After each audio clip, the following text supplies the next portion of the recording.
तो कुछ इकोनॉमिक्स में पढ़ के आए हो या फिर नहीं? थोड़ा बहुत तो पढ़ा है ना? हाँ। अच्छा, पढ़ के आए होंगे तो थोड़ा बेटर समझ में आएगा।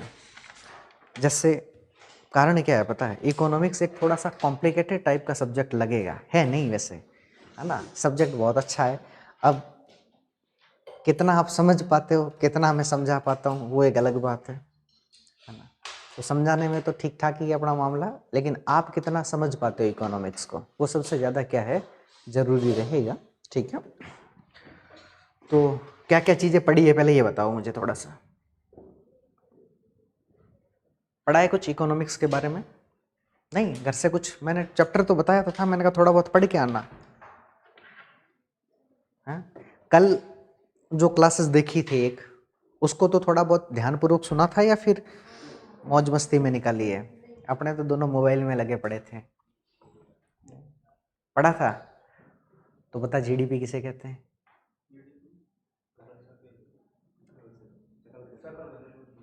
सकल घरेलू उद्योग, उत्पाद, है ना? ग्रॉस डोमेस्टिक प्रोडक्ट है। ठीक है, इकोनॉमिक्स का जनक किसे कहते हैं?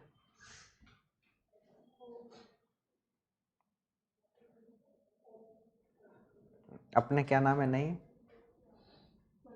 मनीषा। इकोनॉमिक्स का जनक किसे? कल वाली क्लास सही समझ में आई थी, नहीं आई थी? नहीं आई? अच्छा, वैसे सामने जब तक फेस नहीं हो, एडम स्मिथ को कहते हैं। ठीक है, तो हम इकोनॉमिक्स के पहले बेसिक इंट्रोडक्शन से लेकर के चलते हैं। ठीक है, तो जो जो अच्छा लगे आपको, क्या लगना चाहिए वो उतारने लायक है।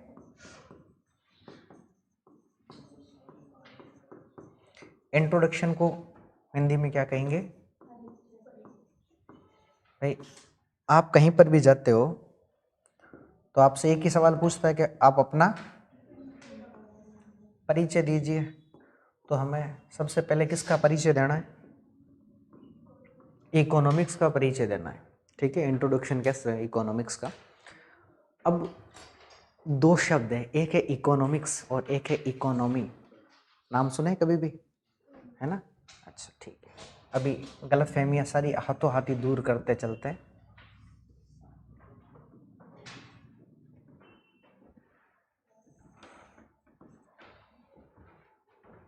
एक है इकोनॉमिक्स,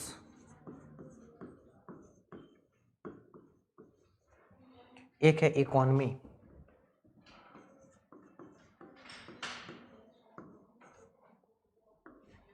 हिंदी में क्या बोलेंगे इकोनॉमिक्स को? अर्थशास्त्र। ठीक है,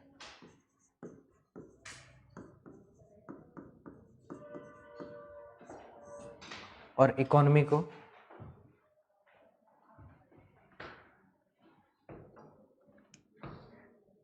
इकोनॉमी को क्या कहोगे भाई? इकोनॉमिक्स को तो आपने अर्थशास्त्र बोल दिया, मान लिया। बताओ, अर्थव्यवस्था कहते हैं। ठीक है,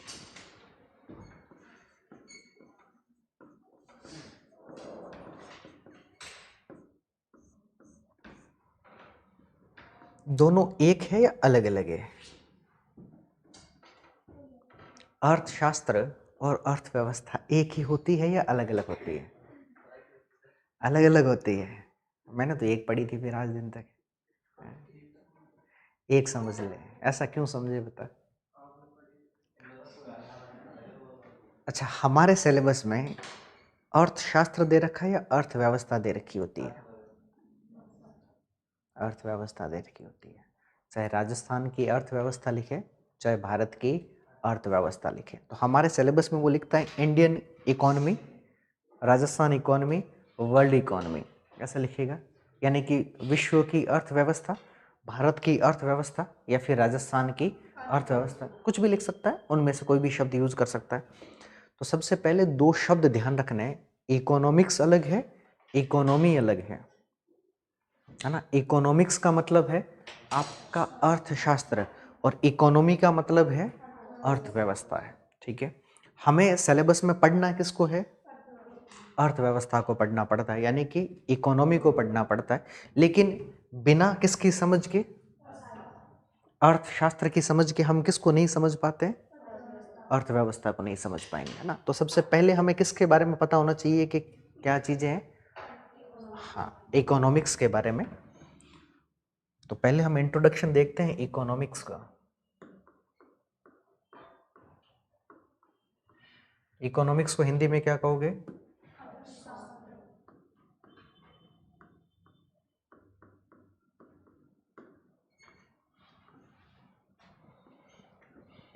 अब मुझे थोड़ा सा ये समझाइए कि अर्थशास्त्र कहते किसे हैं और ये क्यों पढ़ना जरूरी है? हम्म? अच्छा, हमारे पास में इच्छाएं हैं, डिजायर, है ना। इच्छाएं कैसी होती है? ज्यादा होती है या कम होती है? डिजायर कैसी होती है हमारी? अनलिमिटेड होती है ना।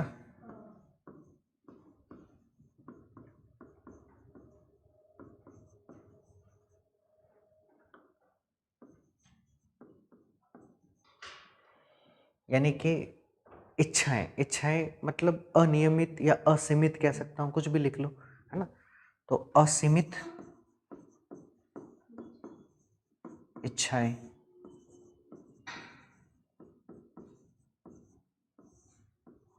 अभी इनमें क्या फर्क है अभी समझते हैं। लेकिन हमारे पास में जो भी रिसोर्सेज है वो कैसे हैं?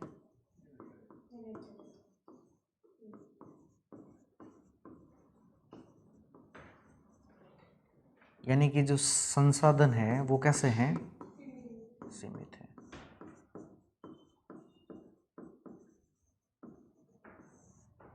हमारी इच्छाएं कैसी है? अनलिमिटेड है। हमारे पास में संसाधन कैसे हैं? सीमित है। तो हमें इन संसाधनों का, जो भी हमारे पास में लिमिटेड रिसोर्सेज है, इन लिमिटेड रिसोर्सेज को हम कैसे वाइसफुल यूटिलाइजेशन करें। एक शब्द है इंग्लिश में,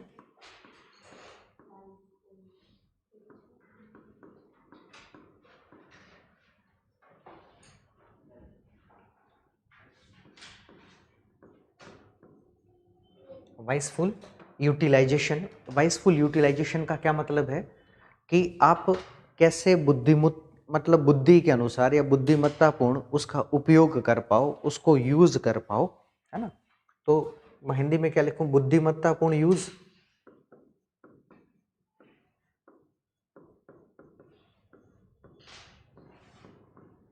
उपयोग।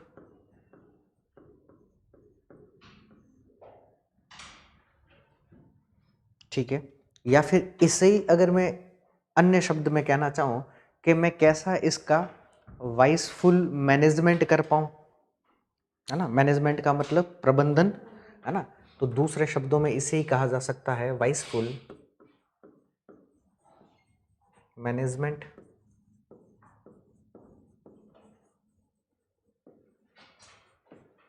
यानी बुद्धिमत्तापूर्ण प्रबंधन।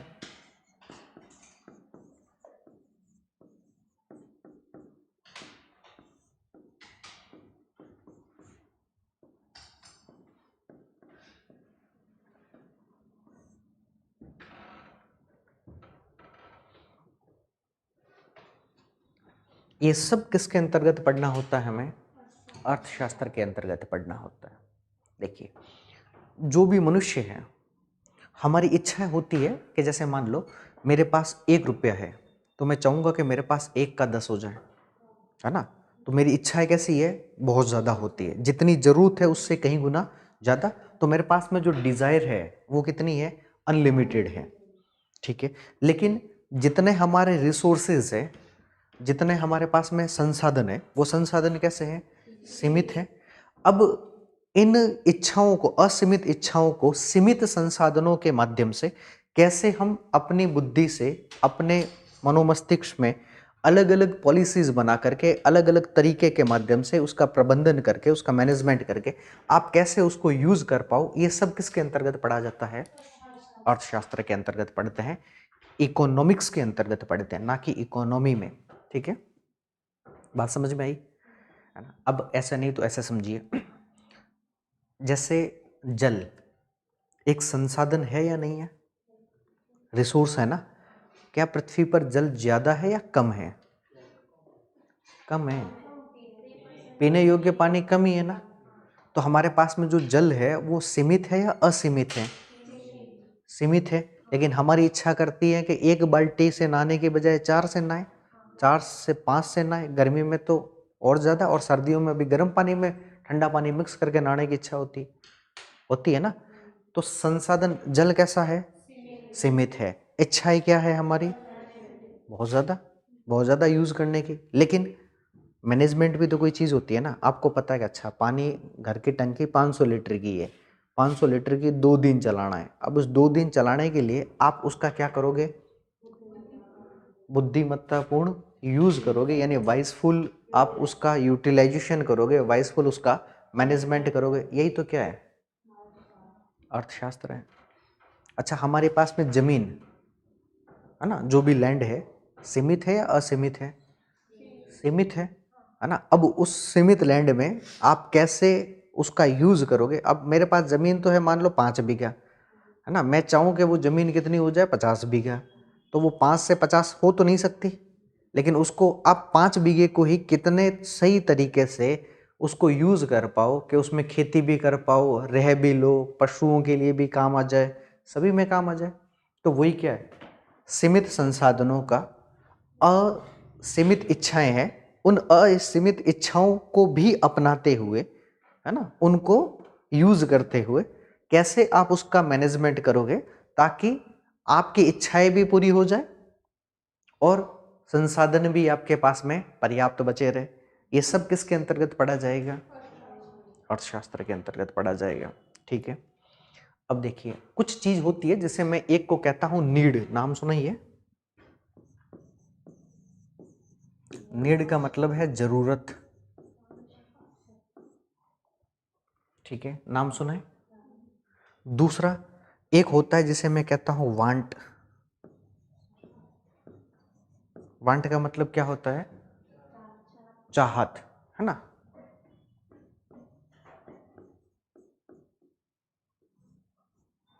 ठीक है। एक शब्द होता है जिसे मैं कहता हूं डिजायर। डिजायर का मतलब इच्छा, है ना। इन तीनों में फर्क है कुछ या फिर ऐसा ही है?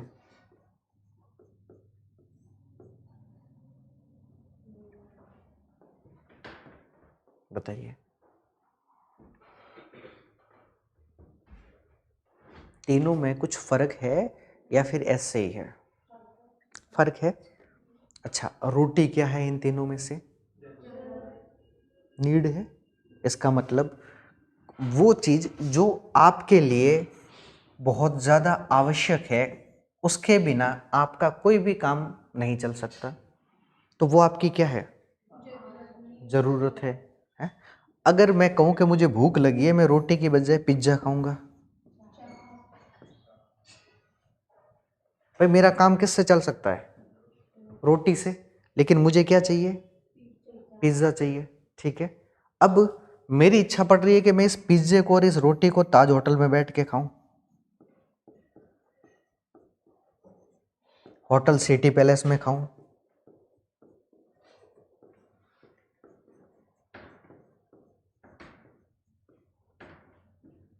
भाई जहां एक लोकल ढाबे में बैठकर रोटी खाने की कीमत आपके 60-70-100 रुपए है, वहीं रोटी खाने की कीमत ताज होटल में बैठ करके 10,000 रुपए की है।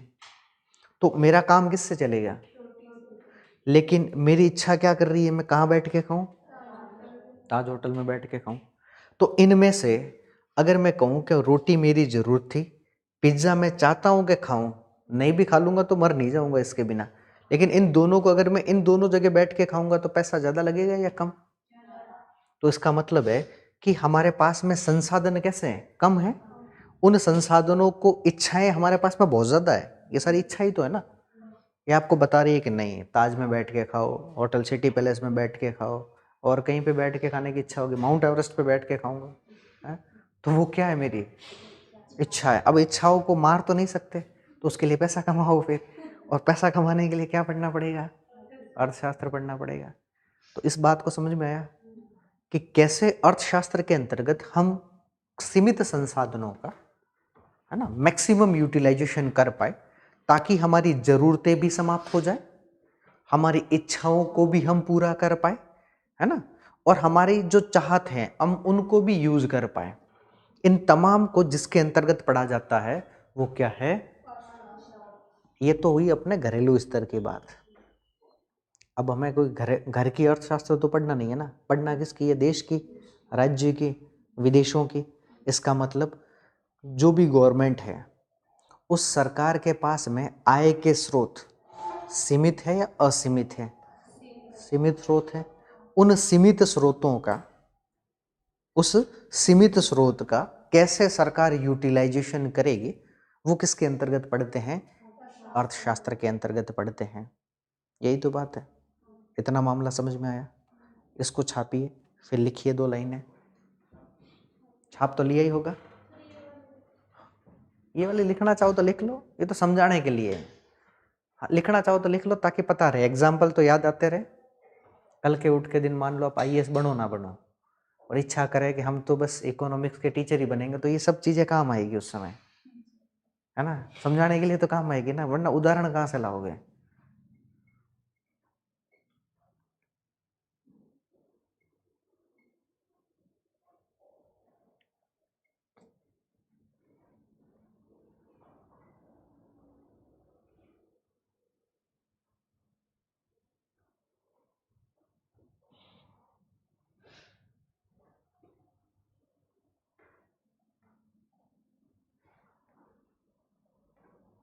ये मैनेजमेंट है ना, MA, समझ में तो आ रहा था ना? हाँ ठीक है, फिर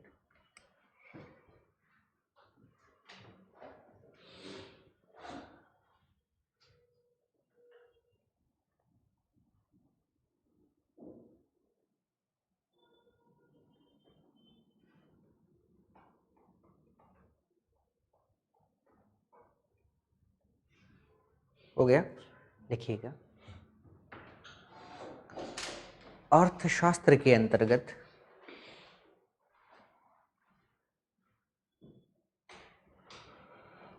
अर्थशास्त्र के अंतर्गत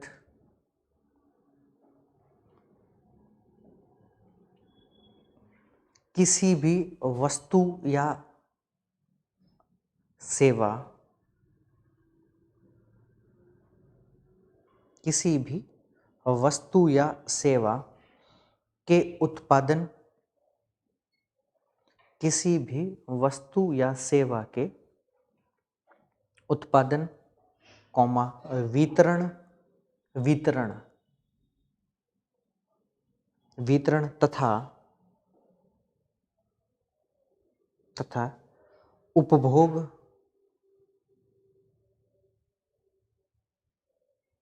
उपभोग को उपभोग को बुद्धिमत्तापूर्ण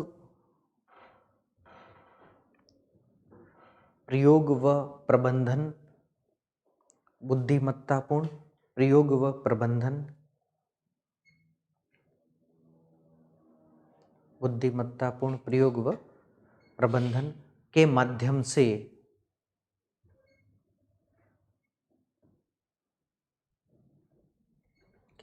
से सीमित संसाधनों का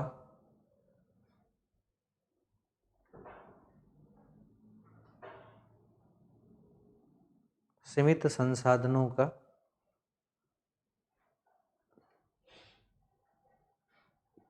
सीमित संसाधनों का व्यवस्थित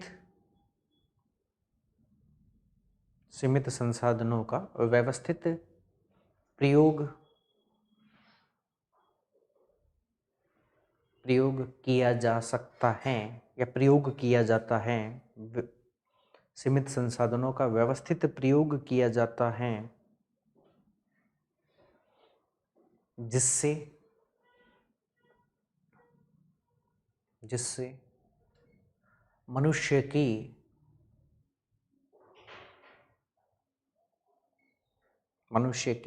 असीमित इच्छाओं को भी जिससे मनुष्य की असीमित इच्छाओं को भी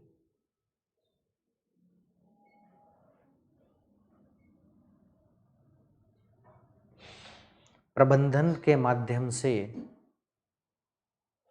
असीमित इच्छाओं को भी प्रबंधन के माध्यम से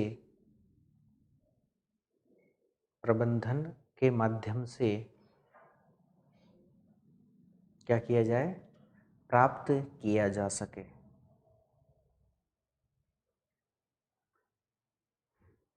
प्राप्त किया जा सके। ठीक है, पढ़ किसको रहे, इकोनॉमिक्स को या इकोनॉमी को? पढ़ किसको रहे, इकोनॉमिक्स को पढ़ रहे हैं ना। तो देखिए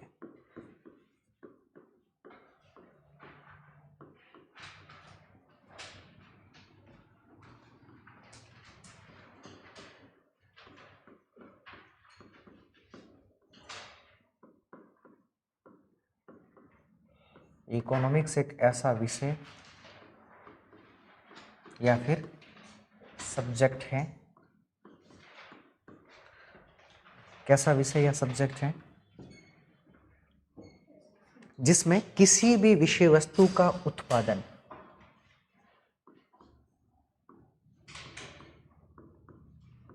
उत्पादन का मतलब प्रोडक्शन,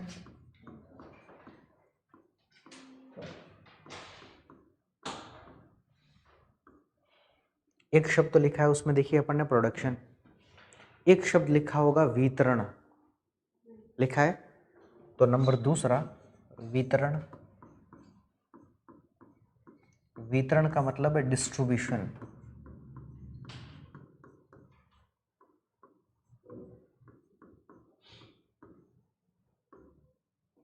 और नंबर तीसरा क्या है, अरे एक और शब्द लिखा है ना, उपभोग।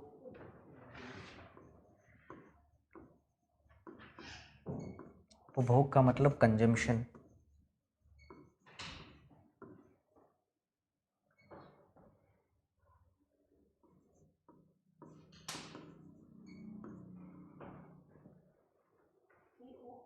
PTI consumption.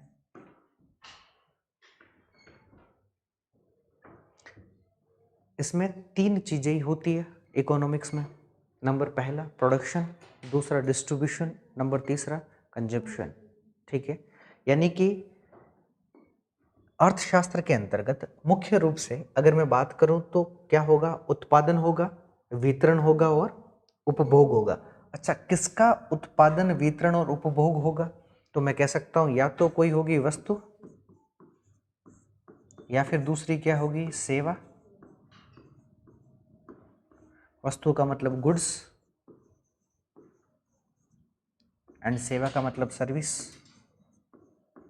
या सर्विसेज। भाई दो ही तो चीज है ना। भाई हम जीएसटी पढ़ते हैं, जीएसटी नहीं पढ़ते क्या? पढ़ते हैं ना। तो जीएसटी के अंतर्गत क्या शब्द यूज करते हैं, गुड्स एंड सर्विस टैक्स। भाई हमारे पास में वस्तु और सेवा दो ही तो चीजें हैं, नहीं है? अब जैसे ये मार्कर है, क्या है, वस्तु।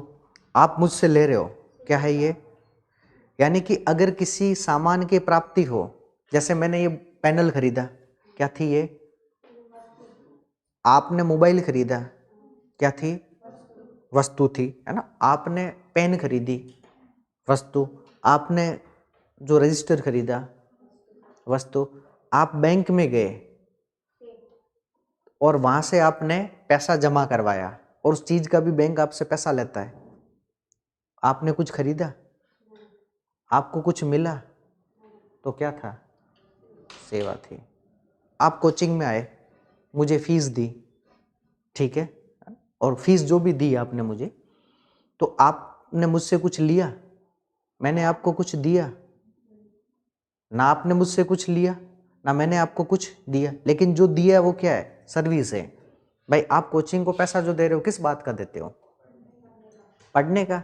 अब पढ़ना तो ऐसा तो है नहीं कि कोई सामान है कि पढ़ना कितना चाहिए, 2 किलो ले लो, ये तो नहीं है ना।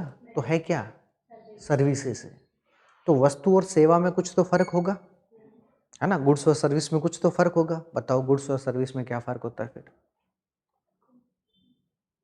भाई किसे आप गुड्स कहोगे, किसे आप सर्विस कहोगे? अच्छा, आप सर्विस को देख सकते हो? मैं आपको चीज़ें दे रहा हूँ, आप देख पा रहे हो उसको? नहीं है ना? इसका मतलब जो सेवाएँ होती है वो टेंजिबल नहीं होती, है ना? तो हम गुड्स किसे कह सकते हैं? इसका मतलब गुड्स कैसा होगा? दिखाई देगा, है ना? दिखाई देने का मतलब टेंजिबल होगा।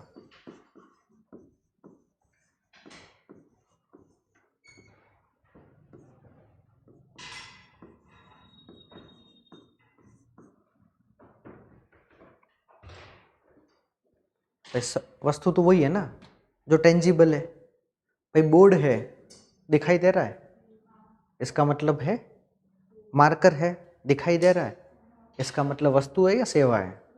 वस्तु है, ठीक है। नंबर दूसरा, आप वस्तु किसे कहोगे कि आप इस बोर्ड को छू सकते हो? नहीं छू सकते? छू सकते हो ना? इसका मतलब क्या बोर्ड को टच किया जा सकता है क्या? यानी वस्तुओं को आप क्या कर सकते हो? छू सकते हो।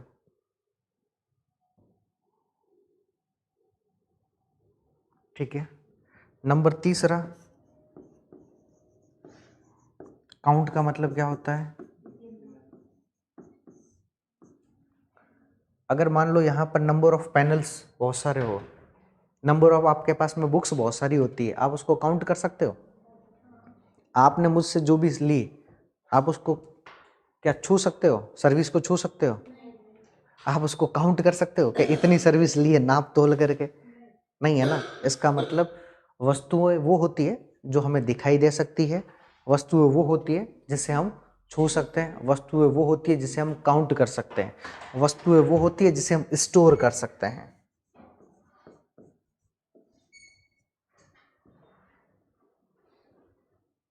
ठीक है। और वस्तुएं वो होती है जिसे आप फील कर सकते हो। फील का मतलब होता है महसूस। स्टोर का मतलब क्या होता है? संरक्षण वगैरह जो भी है ना। यानी वस्तु और सेवा में सिर्फ इतना ही फर्क है कि जो भी वस्तुएं होगी उन वस्तुओं को आप देख सकते हो, उन वस्तुओं को आप छू सकते हो, उन वस्तुओं को आप गिन सकते हो, उन्हें आप संरक्षित कर सकते हो, उन्हें आप महसूस कर सकते हो, फील कर सकते हो। लेकिन सेवा को ना तो देखा जा सकता है, ना सेवा को छुआ जा सकता है, ना सेवा को काउंट किया जा सकता है, ना उसे स्टोर किया जा सकता है और ना ही उसे। लेकिन आजकल सेवा को स्टोर भी आपने महसूस हो रहा है? मैं जैसा आपको कुछ कह रहा हूं महसूस हो रहा है? नहीं, बताओ ना, महसूस हो रहा है क्या? मैंने ये हाथ में मोबाइल लिया तो ये मुझे महसूस हो रहा है ना? मैंने आपको सर्विस दी, महसूस हो रही है? अच्छा, हम एक वो मतलब बहुत ज़्यादा मामला चलता है आजकल लव वाला, है कि मैं तेरे प्यार में पागल हूँ। है, प्यार फील होता है कुछ? कुछ नहीं होता, कुछ नहीं होता, है ना? ये सिर्फ हमारी मानसिक क्या है, विकृति है। बाकी क्या होता है ऐसा? क्या आपके दादा दादी को प्यार नहीं था क्या? हाँ, वो ऐसा व्हाट्सएप पे शायरी वायरी लिख के भेजते थे एक दूसरे को कि मैं तेरे बिना जी नहीं पाऊँ, वो नहीं पाऊँ। तो क्या उनको फील नहीं होता था क्या? हाँ, तो वो फील एक अलग है और यहाँ फील वाला मामला थोड़ा सा अलग है ना? उस फील को यहाँ के साथ में क्या मत करो, कंपेयर मत करो, है ना? तो जो वो फील है वो अलग है। अब यहाँ पर अगर मान लो कि कोई भी वस्तु है तो उसको फील किया जा सकता है ना? सेवा को कभी आप फील नहीं कर सकते, सेवा को आप गिन नहीं सकते, सेवा को आप काउंट नहीं कर सकते, उसे टच नहीं कर सकते, है ना? उसका होने का एहसास नहीं हो सकता। जैसे मैं कहता हूँ भगवान है या नहीं है, इस टेंजिबल का एक मतलब मूर्त भी होता है ना? एक हिंदी में अर्थ क्या होता है? मूर्त भी होता है। ठीक है, टेंजिबल को मूर्त भी कह सकते हो आप। भगवान है या नहीं है? है, दिखाई देते हैं, अमूर्त है। अब है या नहीं है वो अलग प्रश्न चिन्ह का मामला है, लेकिन क्या आपको भगवान दिखाई देते हैं? अब कुछ पंडित आके बोल दे कि मुझे तो भगवान ने दर्शन दे दी है, इसका मतलब क्या तो ये बात सच नहीं है कि भगवान अमूर्त है? अगर वो मूर्त होते तो मुझे दिखाई देते। और फिल्म देखिए ओ माई गॉड, OMG, अक्षय कुमार वाली दोनों फिल्म आई है, OMG 1 और OMG और OMG 2, है ना। उसमें वो कहता है ना कि अगर भगवान है तो मेरे सामने आएंगे। तो एक वो बूढ़ी अम्मा बोलती है, अरे तू तो नास्तिक है। तो अक्षय कुमार बोलता है, तू कुल्फी खा ले। नहीं, तो यहाँ चीजें समझ में आई कि इकोनॉमिक्स एक ऐसा विषय है जिसमें हम पढ़ते किसको है, वस्तुओं और सेवाओं के। इन वस्तुओं और सेवाओं का उत्पादन कैसे होगा, इन वस्तुओं और सेवाओं का डिस्ट्रीब्यूशन कैसे होगा, इन वस्तुओं और सेवाओं का कंजम्पशन कैसे होगा, इन तीनों को कहाँ पर पढ़ा जाता है, इकोनॉमिक्स के अंतर्गत पढ़ा जाता है। इतना मामला समझ में आया तो लिखिएगा।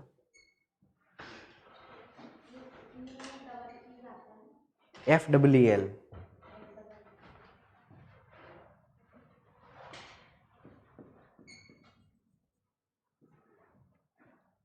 फील, ठीक है, लिखिएगा। अर्थशास्त्र, अर्थशास्त्र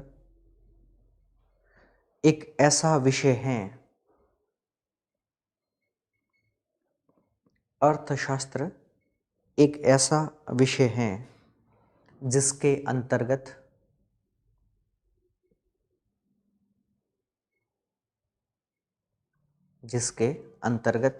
वस्तुओं एवं सेवाओं के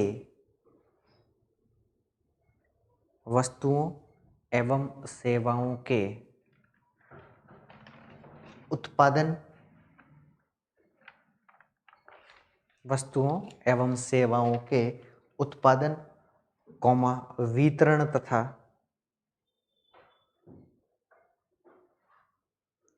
तथा उपभोग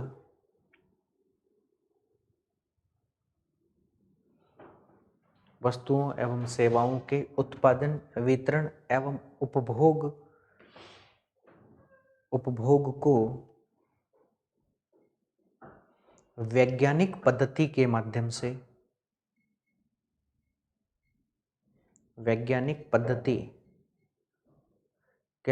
से पढ़ा जाता है।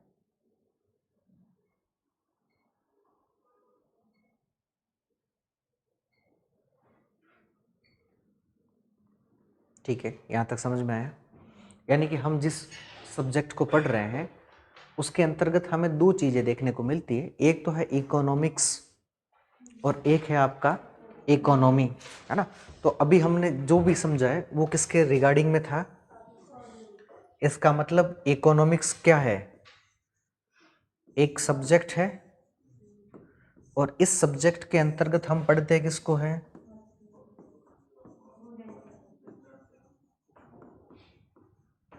गुड्स एंड सर्विस, और इन गुड्स एंड सर्विस का भी क्या, प्रोडक्शन,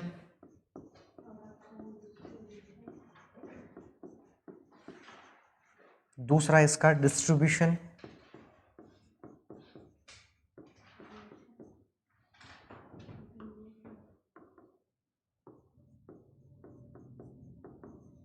और तीसरा इसका कंजम्पशन।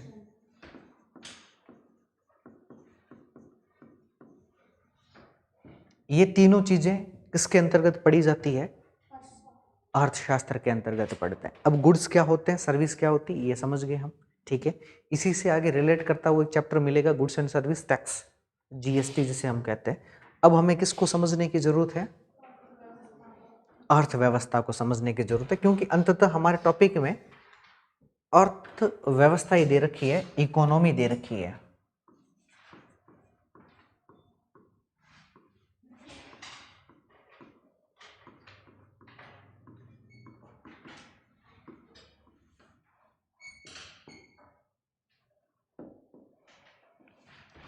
अब इकोनॉमी क्या है, सब्जेक्ट है या नहीं है, ये भी विषय ही तो है ना।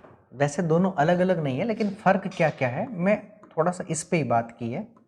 ये भी एक क्या है, सब्जेक्ट है। अब इस सब्जेक्ट के अंतर्गत पढ़ते हैं किसको है, हम इकोनॉमिक्स को पढ़ते हैं।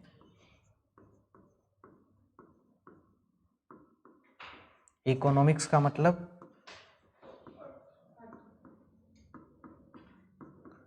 अर्थशास्त्र को पढ़ते हैं, लेकिन कहाँ पर?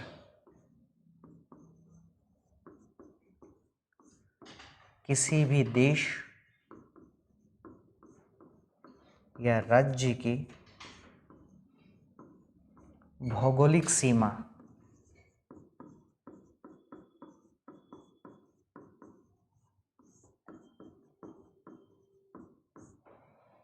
इंग्लिश में बोलेंगे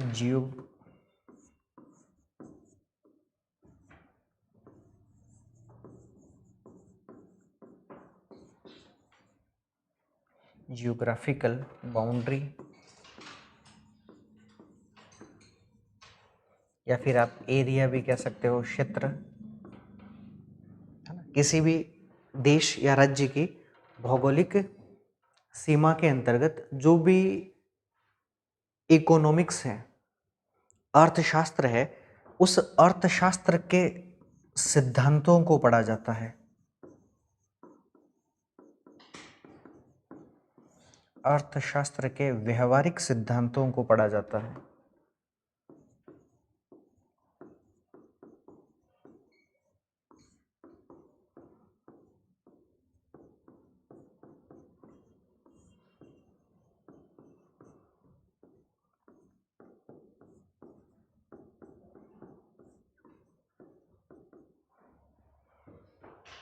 यानी इकोनॉमी एक ऐसा सब्जेक्ट है, एक ऐसा विषय है जिसके अंतर्गत अर्थशास्त्र को पढ़ा जाता है मुख्य रूप से, लेकिन उस अर्थशास्त्र को किसी भी देश या राज्य की भौगोलिक सीमा के भीतर, है ना, उसके व्यवहारिक सिद्धांतों को हम किसके अंतर्गत पढ़ते हैं?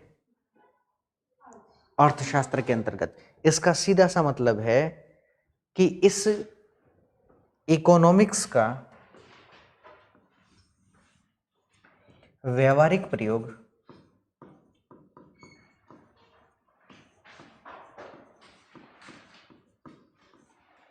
किसके अंतर्गत किया जाता है? इकोनॉमिक्स का व्यवहारिक प्रयोग इकोनॉमिक्स का व्यवहारिक प्रयोग इकोनॉमी के अंतर्गत किया जाता है, यानी अर्थशास्त्र का व्यवहारिक प्रयोग अर्थव्यवस्था के अंतर्गत किया जाता है। और इस अर्थव्यवस्था के अंतर्गत आप किसी भी भौगोलिक क्षेत्र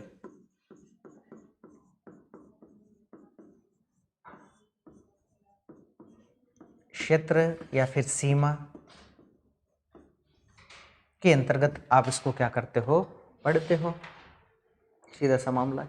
यानी किसी भी देश की भौगोलिक सीमा के अंतर्गत जो चीजें भी हम पढ़ते हैं, जो भी वस्तुओं और सेवाओं का जो व्यवहारिक प्रयोग किया जाता है, वो किसके अंतर्गत पढ़ा जाता है? अर्थव्यवस्था के अंतर्गत पढ़ा जाता है। ठीक है, तो लिखिएगा, ये तो छाप ही लिया होगा, इसमें editable.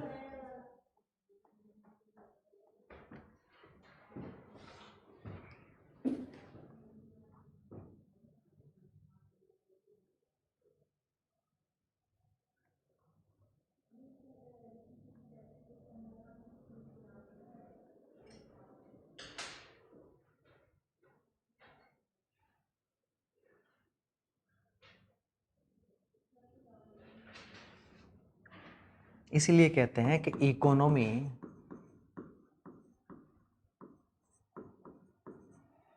Is a practical part of economics.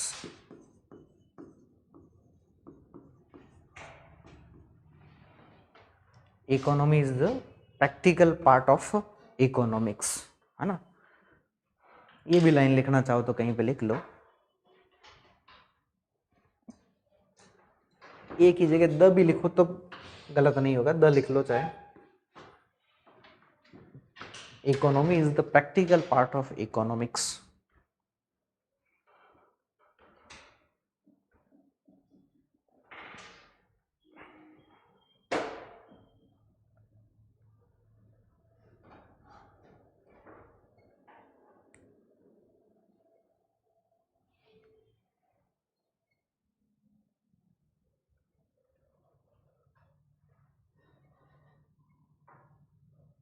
और इस अर्थशास्त्र में हम पढ़ते हैं किसको? प्रोडक्शन डिस्ट्रीब्यूशन, कंजम्पशन और इन सब का ट्रेड। ट्रेड का मतलब व्यापार। इसी को ही तो पढ़ते हैं ना, ठीक है। तो एक लाइन लिखिएगा, पहले इंग्लिश में लिखिएगा कोटेशन एक, वो तो लिख ही लिया, एक लाइन इंग्लिश में लिखिएगा। इंग्लिश में दिक्कत थोड़ी ना है, हाँ नहीं है तो सीखना तो पड़ेगा भाई, कब तक भागोगे। हाँ? बचपन में जब जन्म लिया था तब इंग्लिश थोड़ी ना आती थी, मुझे भी नहीं आती थी, अब भी नहीं आती है ना। धीरे धीरे सीखी है, तो आप भी धीरे धीरे क्या करोगे, सीखोगे। तो लिखो economy, economy is an economy is an area of the economy is an area of the production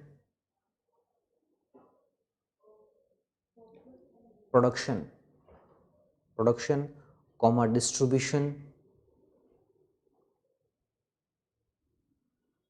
distribution or trade or trade comma लगाना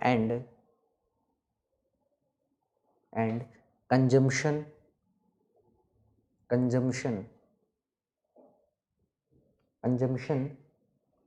of goods and services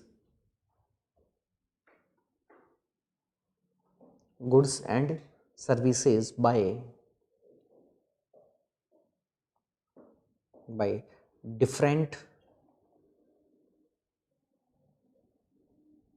different economic agents,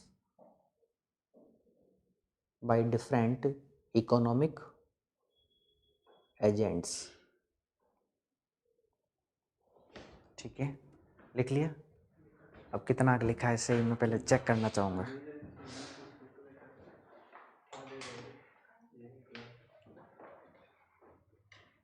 मतलब वैसा क्यों करता है। Economy is an area of the production comma, distribution की गलत लिखी है ना, डिस्ट्रीब्यूशन कॉमा एक थोड़ा सा खा लिया और ट्रेड खा लिया है ना, trade comma and consumption of goods and services by different economic agent. Agent की भी स्पेलिंग गलत है। Economy is an area of the production, distribution और trade and consumption of goods and services by different economic agents. ठीक है, अपने एक तो एजेंट की स्पेलिंग गलत है,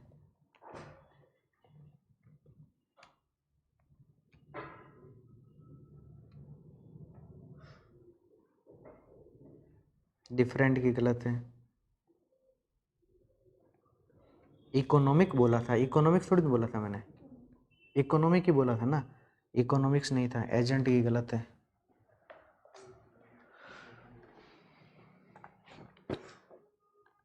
economy is an area of the production, production की गलत है, डिस्ट्रीब्यूशन ऐसे मतलब यहाँ लिखने की बजाय इधर लिख लेते हैं। और ट्रेड, ये टेंजिबल थोड़ी लिखा था मैंने, ट्रेड बोला था ना। हाँ, कंजप्शन गलत है, ऑफ गुड्स एंड सर्विसेज की गलत है, बाय डिफरेंट की गलत है, इकोनॉमिक एजेंट ये गलत लिखा है थोड़ा सा। कोई बात नहीं, सीखोगे कब देखिए, जरूरी नहीं ना कि सब चीज़ें आपको आती हो।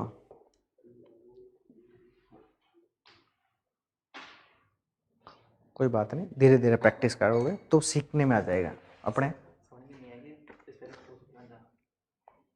Economic is the practical, economic is practical part of economics. ठीक है, इकोनॉमिक्स इज एन एरिया,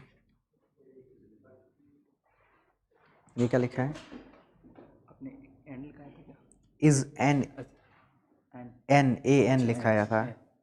मुझे एंड सुनाई दिया इसलिए। Production distribution and consumption consumption of goods and and services. Services की spelling, C E S S E S S C S different की spelling, D I double S E R E N T. ठीक है।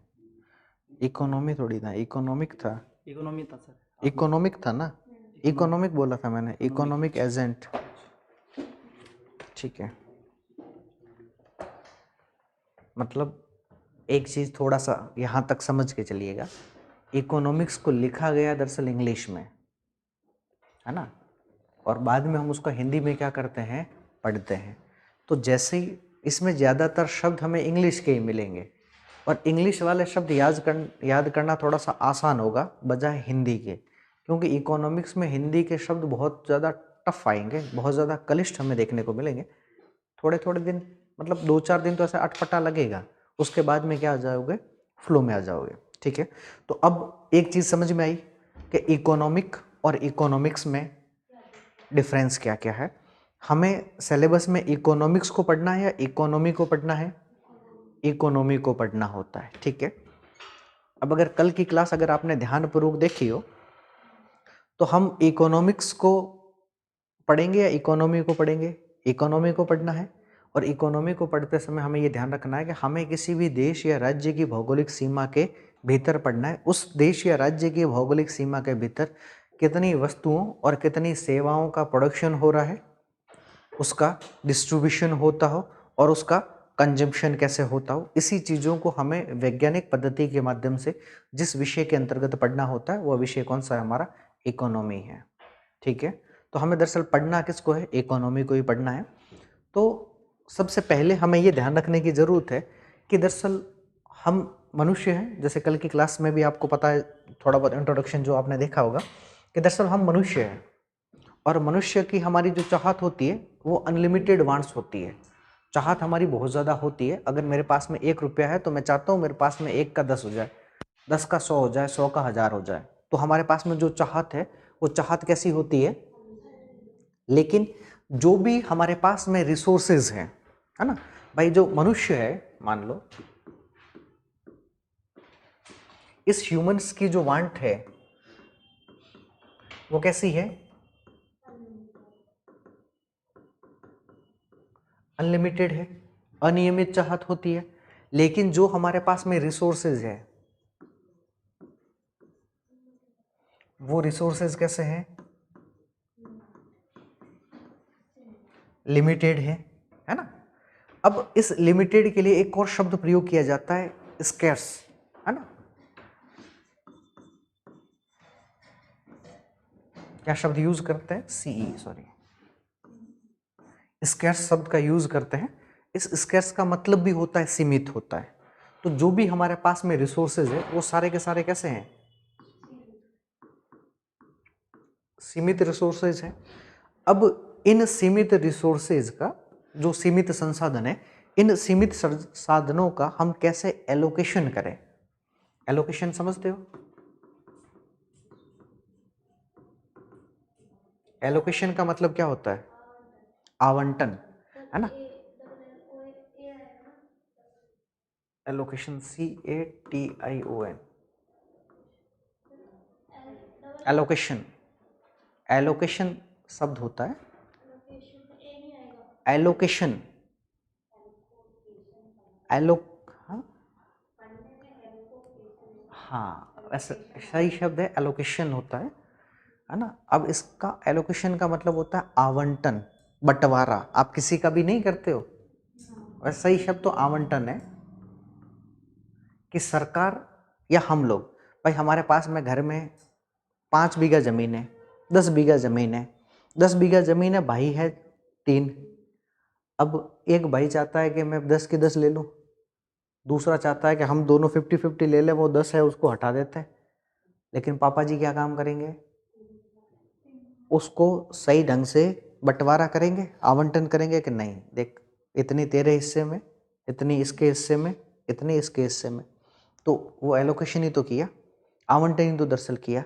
क्यों क्योंकि जो संसाधन है वो हमारे पास में बहुत ज़्यादा दुर्लभ है ना। अब उन संसाधनों को कैसे आप एलोकेशन करो ताकि मैक्सिमम लोगों तक उस चीज़ का क्या मिल पाए, फ़ायदा मिल पाए, उसका लाभ मिल पाए। तो सरकार दरअसल यही काम करती है कि किसी भी देश के भीतर जो भी वस्तुओं और सेवाएं उत्पादित होती है, उन वस्तुओं और सेवाओं को वहाँ से जितना पैसा आता है उस पैसे को भी लेती है और अपनी योजनाओं में क्या करती है, लगाती रहती है। आप पॉलिटी पढ़ोगे, पॉलिटी में हम एक पढ़ते हैं फंडामेंटल ड्यूटीज़, एक पढ़ते हैं directive principle of the state policies, एक पढ़ते हैं फंडामेंटल राइट्स, है ना। तीनों अलग अलग हैं। फंडामेंटल राइट्स का मतलब है कि संविधान आपको ये अधिकार देता है ना। जैसे अभी मैं बोल रहा हूँ तो मेरे बोलने का अधिकार है ना, राइट टू स्पीच और एक्सप्रेशन है। भाई मैं मेरा हाथ ऐसे उठा रहा हूँ तो ये क्या है, एक्सप्रेशन ही तो है ना। मैं बोल रहा हूँ, स्पीच, तो हमारे पास में अभिव्यक्ति की स्वतंत्रता है, उसमें बोलने की भी स्वतंत्रता क्या है, शामिल है, right to speech and expression.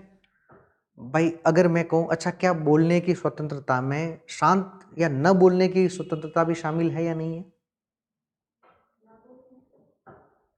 ऐसा यूपीएससी ने सवाल पूछा है कि आर्टिकल 19 क्लोज 1 में अभिव्यक्ति की स्वतंत्रता के अंतर्गत न बोलने की भी स्वतंत्रता शामिल है। व्यक्ति की इच्छा होगी तो बोलेगा, नहीं तो नहीं बोलेगा, जरूर थोड़ी ना है।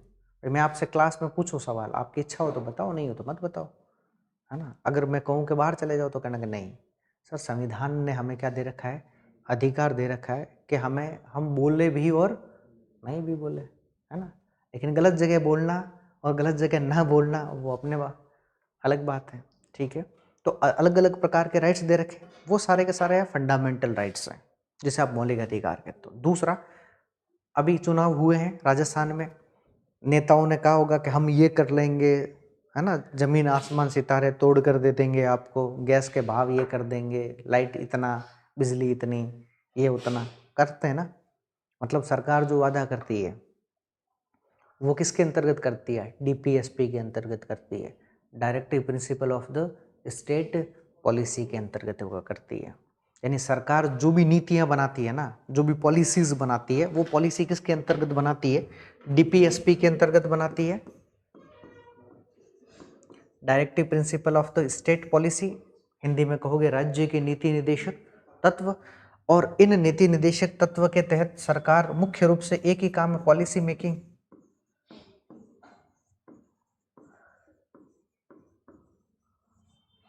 भाई पॉलिसी बनाना, नीतियां बनाना, है ना। और इसी पॉलिसी मेकिंग के तहत सरकार ने एक पहले प्लानिंग कमीशन बनाया था जिसे हम योजना आयोग कहते हैं, नाम सुना है। और इसी योजना आयोग का जो नया नाम है वो नीति आयोग है। और ये नीति आयोग कब से, 2015 से क्या हो चुका था, लागू हो गया था, है ना। 2015 से जितनी भी पॉलिसीज बनती है वो तमाम पॉलिसीज प्लानिंग कमीशन के तहत बनती है। इस योजना आयोग का एक ही काम था कि भारत में पंचवर्षीय योजनाओं को बनाना, जिसे हम 5 ईयर प्लान कहते हैं। और ऐसी कुल कितनी पंचवर्षीय योजना बनाई है, 12, ठीक है, अलग अलग पंचवर्षीय योजनाएं। इस प्लानिंग कमीशन की जो स्थापना होती है वो 1950 में होती है ना। स्थापना 1950 में होती है। और यह प्लानिंग कमीशन अपनी पहली 5 ईयर प्लान 1951 से 56 के बीच में लेकर के, तो सरकार किसके माध्यम से काम करती है, प्लानिंग के माध्यम से योजनाएं बनाएगी अलग अलग प्रकार की। भाई सरकार ने आपको बोल दिया कि हम राशन देंगे आपको, है ना, तो वो सरकार राशन देगी तो वो वादा करके गई है ना। अब क्या इस वादे को, ये जो पॉलिसी वाले वादा किया है सरकार ने कि हम आपको, अभी जैसे बीजेपी गवर्नमेंट ने कहा था कि जैसे ही हमारी सरकार बनेगी 450 रुपये में गैस का सिलेंडर दे देंगे, सरकार ने वादा तो कर दिया, क्या वादा निभाएगी या नहीं निभाएगी वो अलग बात है। लेकिन क्या उस वादे को सुप्रीम कोर्ट में या किसी भी कोर्ट में आप चुनौती दे सकते हो, दे सकते हो क्या, नहीं दे सकते। क्यों नहीं दे सकते? क्योंकि डीपीएसपी को कभी भी कोर्ट में वाद योग्य नहीं बनाया जा सकता, है ना। इसको आप कोर्ट में खड़ा नहीं कर सकते। ये नहीं कह सकते कि मोदी जी ने 2014 में कहा था 15-15 लाख रुपए खाते में आएंगे, मैंने 4 खाते खुलवाए, 15 की जगह 1 नहीं आया। मैंने सोचा 15-15, 30-30 और 30 कितने हो गए? 60। अपनी लाइफ सेट, जिंदगी में कमाने का कोई भी काम। मैं तो सोच ही रहा था कि कब काला धन वापस आए। हैं? सरकार ने हर साल खाते में से कुछ रुपए काट और दिए कि मिनिमम जो बैलेंस है उसको मेंटेन नहीं करने का मंथली चार्ज ये है, और इस हिसाब से 12 महीने में आपका मिनिमम बैलेंस मेंटेन नहीं हुआ, पैसे और कटे। इस चक्कर में खाते 3-4 बंद करवाने पड़े। क्या मैं सुप्रीम कोर्ट में जाकर के मोदी जी को कह सकता हूं कि आ जाओ मोदी जी, आपने कहा था 2014 के इलेक्शन में कि आपके खाते में 15-15 लाख रुपए लाए जाएंगे, तो हो सकता है क्या? नहीं। क्यों? क्योंकि वो पॉलिसी किसके तहत बनी है? डीपीएसपी के तहत बनी थी। ठीक है। इस डीपीएसपी में एक आर्टिकल है और उस आर्टिकल का नाम है आर्टिकल 38। आर्टिकल 38 है, और यह आर्टिकल 38 जो हमारी सरकारें हैं, है ना, हाँ, उसको वेलफेयर गवर्नमेंट के तौर पर काम करवाने के लिए मजबूर होती है, यानी कल्याणकारी राज्य, वेलफेयर स्टेट, यानी कि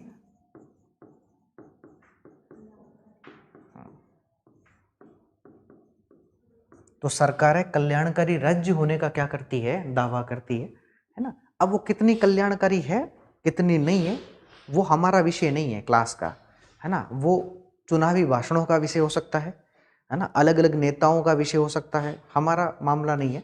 हमें ये मान के चलना है कि जो भी सरकार चुन करके आती है वो कैसी होगी। भाई आप जिस सरकार में जाना चाह रहे हो और उसी सरकार की धजिया उड़ाने के लिए बैठ गए, अब आपको जाना है सरकार में, है ना, आईएएस आरएस बन करके, अधिकारी बन करके, और आप कह रहे हो कि नहीं सरकार सब पागल है, पागल बनाती है, ये कल्याणकारी राज्य वाज्य कुछ नहीं है, सरकार बस अपना पैसा, मतलब जितने भी नेता है वो अपना पैसा भरते हैं, बाकी कुछ भी नहीं करते हैं। तो हमें सरकार की धजिया नहीं उड़ानी है, हमें सरकार के साथ चलना है, भले ही चाहे सरकार खराब हो चाहे सरकार खराब हो। भाई किसी भी सरकार की कुछ नीतियाँ बहुत अच्छी हो सकती है, कुछ नीतियाँ बहुत ही, भाई अशोक गहलोत जी ने राजस्थान में बहुत सारी अच्छी नीतियाँ लगाई, यूज़ किया, लेकिन जनता ने कहा नहीं। आपने लास्ट में नीति, आपने ये 4 साल मजे मारे, अब 5 साल आप मजे मारो, हम दूसरे को सीएम बना के देखते हैं, अगर उसने काम किया तो ठीक है, नहीं तो अगली बार उसको चेंज कर देंगे। तो राजस्थान में तो ये सत्ता परिवर्तन का खेल पिछले 30 सालों से चलता ही आ रहा है ना। हाँ, तो क्या वो सरकार कल्याणकारी राज्य वाली नहीं थी क्या? सारी थी। अब कितनी थी वो जनता की अलग बात है। तो सरकार इस कल्याणकारी राज्य के तहत योजना बनाएगी और उन योजनाओं को देश में क्या करेगी? लागू करेगी कि कैसे कैसे योजनाओं को हम इम्प्लीमेंट करते हैं। अब वो इम्प्लीमेंट किसके अंतर्गत करेगी? तो इकोनॉमिक्स के जो प्रावधान है, अर्थशास्त्र के जो प्रावधान है, उन अर्थशास्त्र के तमाम प्रोडक्शन, डिस्ट्रीब्यूशन, उसका कंजम्पशन, किसका? वस्तुओं और सेवाओं का, उस कंजम्पशन को किस में अप्लाई करेगी? इकोनॉमी में अप्लाई करेगी, अर्थव्यवस्था में अप्लाई करेगी, किसी भी देश की सीमाओं के भीतर अप्लाई किया जाएगा। यहाँ तक समझ में आया? कुछ कुछ आया। क्यों कुछ कुछ ही क्यों आया? मतलब समझाने में तो मैंने पूरी रामायण महाभारत सब एक साथ बता दी है, फिर क्यों नहीं आया? पहली बार पढ़ रहे हो, कोई बात नहीं। देखिए अभी सिर्फ स्टार्टिंग फेज है।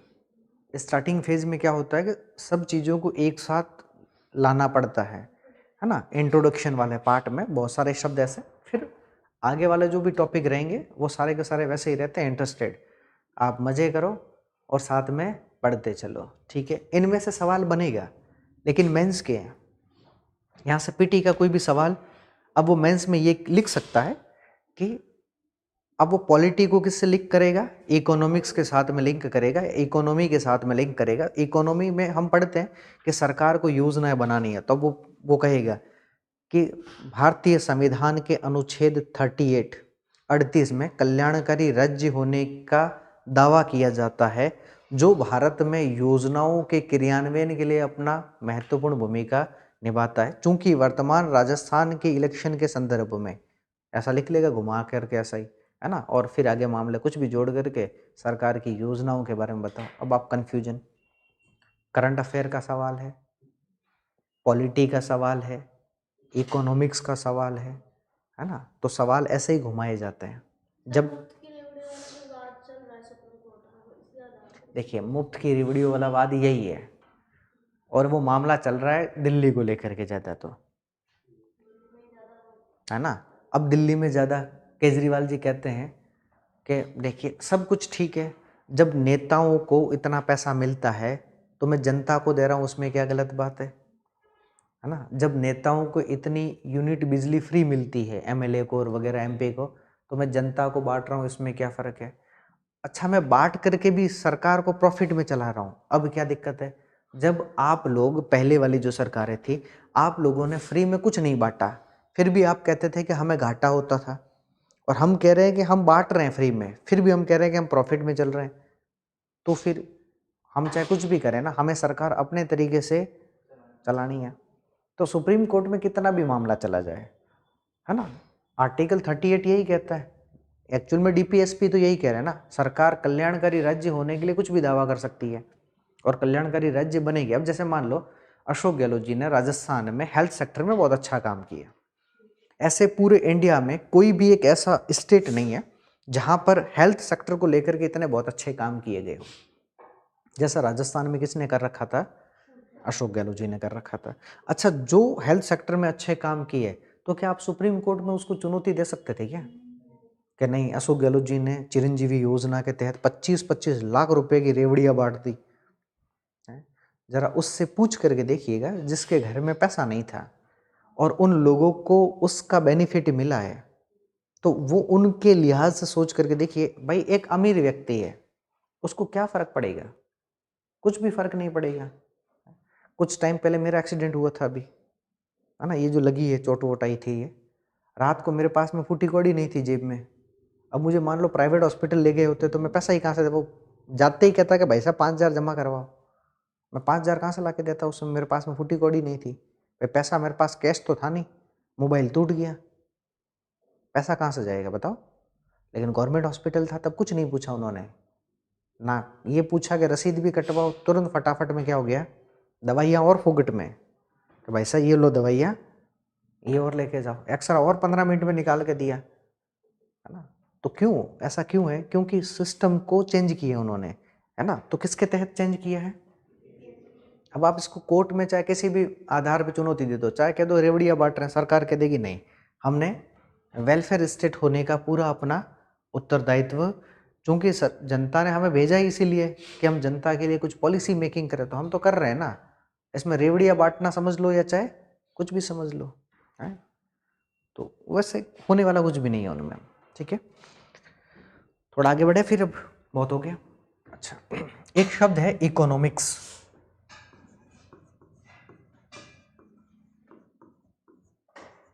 और यह जो इकोनॉमिक्स वर्ड है, ये हमारे लिए दो अलग अलग लैंग्वेजों में अलग अलग शब्द लिखे हुए मिलते हैं, बेसिकली एक ही है, इसमें कोई ऐसा तो है नहीं कि अलग अलग है। एक कई बार लिखते हैं कि लैटिन लैंग्वेज है,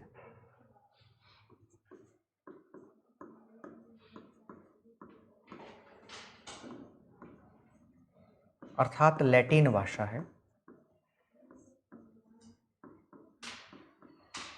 दूसरा ग्रीक लैंग्वेज है,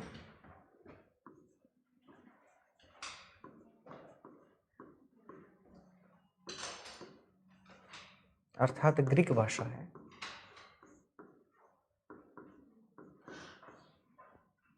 दो अलग अलग लैंग्वेज, वैसे दोनों एक ही है, इन दोनों में कोई भी, हाँ, इन दोनों में कोई फर्क नहीं है। अब कैसे फर्क नहीं है, पहला थोड़ा समझ लीजिएगा। हम भूगोल में एक सागरीय क्षेत्र पढ़ते हैं जिसका नाम है भूमध्य सागर, नाम सुना है, ये लिखना नहीं है आपको, है ना, मेडिटेरियन सी वाला। भूमध्य सागर पढ़ते हैं, मेडिटेरियन सी पढ़ते हैं, और हम भूगोल में पढ़ते समय ये लिखते हैं कि इस भूमध्य सागर की जो सीमा है वो 3 महाद्वीपों के साथ में लगती है ना। मेडिटेरियन सी जो अपनी बाउंड्री को शेयर करता है वो 3 कॉन्टिनेंट्स है, अब वो 3 कॉन्टिनेंट्स कौन से हैं? एक तो यूरोप है, दूसरा एशिया है और तीसरा अफ्रीका है। इन 3 देशों के साथ में जिसकी सीमा लगती है मेडिटेरियन सी है। कालांतर में इस भूमध्य सागर का वो तटीय क्षेत्र जो इन तीनों महाद्वीपों के साथ में सीमा बनाता था, हम इसके लिए शब्द यूज करते थे कि यह कैसा था? यूनान था।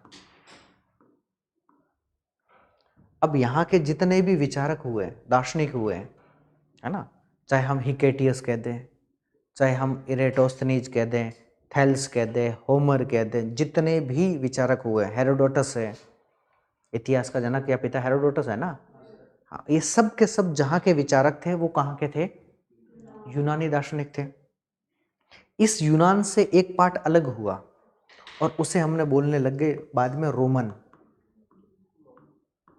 भाई यूनान से एक पार्ट जो अलग हुआ वो साम्राज्य बना रोमन साम्राज्य, रोमन एम्पायर। तो बाद में कौन सा? रोमन भाषा पनपने लग गई।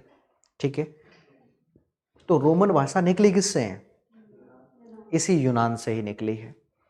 इसी यूनान में एक शहर था जिसका नाम था लैटिनो। लैटिनो शहर,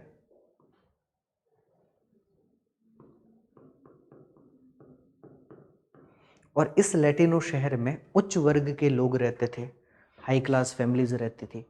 अब उच्च वर्ग के लोगों का मतलब, जैसे आपने इतिहास में पढ़ा होगा कि हमारा जो वैदिक काल है, उस वैदिक काल में आते आते हमारे समाज को 4 मुख्य भागों में बांटा जाने लग गया। ब्राह्मण है, क्षत्रिय है, वैश्य है, शूद्र है। पढ़ा है इतिहास में इतना। तो जो भी व्यक्ति हमारे यहाँ पर इंडिया में उस समय जो सबसे टॉप पे थे, वो या तो ब्राह्मण थे या फिर क्षत्रिय थे। उनमें भी सबसे टॉप पे ब्राह्मण थे, और ब्राह्मण कौन सी भाषा बोलते थे? संस्कृत लैंग्वेज बोलते थे। तो इस लैटिनो शहर में, इस यूनान में सबसे उच्च वर्ग के लोग रहते थे, और उनके द्वारा जो बोली जाने वाली भाषा थी वो थी लैटिन लैंग्वेज। तो भाषा कौन सी थी? तो ये लैटिन निकली किससे? यूनान से, है ना। तो इनडायरेक्टली रूप से यूनान और लैटिन एक ही है, लेकिन फर्क क्या है वो मैंने आपको थोड़ा बहुत समझा दिया। इस यूनान का अभी वर्तमान में एक देश बचा हुआ है, ग्रीक। ग्रीक कह दो या इसे ही लोग ग्रीस भी कहते हैं। बॉलीवुड की फिल्में देखते हो तो कभी हॉलीवुड की देख लिया करो। और हॉलीवुड की जब भी आप फिल्म देखोगे, एक नाम बड़ा चर्चे में चलता है, एथेंस। नाम सुना है? एथेंस, है ना। और ये एथेंस वर्तमान में इस ग्रीक की क्या है? राजधानी है, जो हमें भूमध्य सागर में आज भी ये देश देखने को मिल जाता है। तो ये देश आज भी कहाँ पर है? भूमध्य सागर में। एक तरफ एड्रियाटिक सागर, आयोनियन सागर, एजियन सागर, मेडिटेरियन सी, उनके बीच में हमें क्या देखने को मिलता है? हाँ, ग्रीक देखने को मिलता है। मैप दो।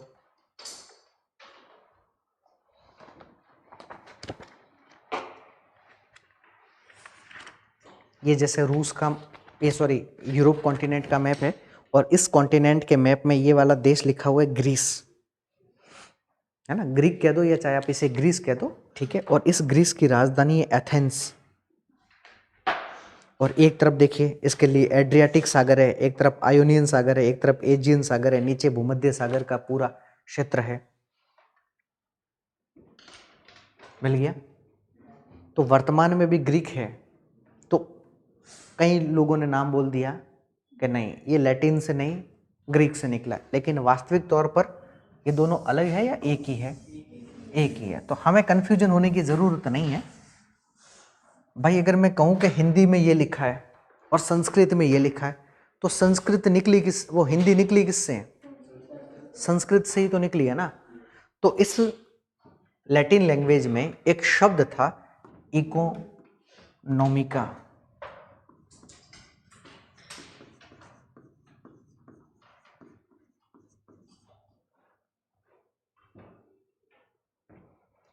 जो लैटिन भाषा में एक शब्द है, ये जो इकोनॉमिक्स है, उधर से लैटिन लैंग्वेज के किस शब्द से बना है?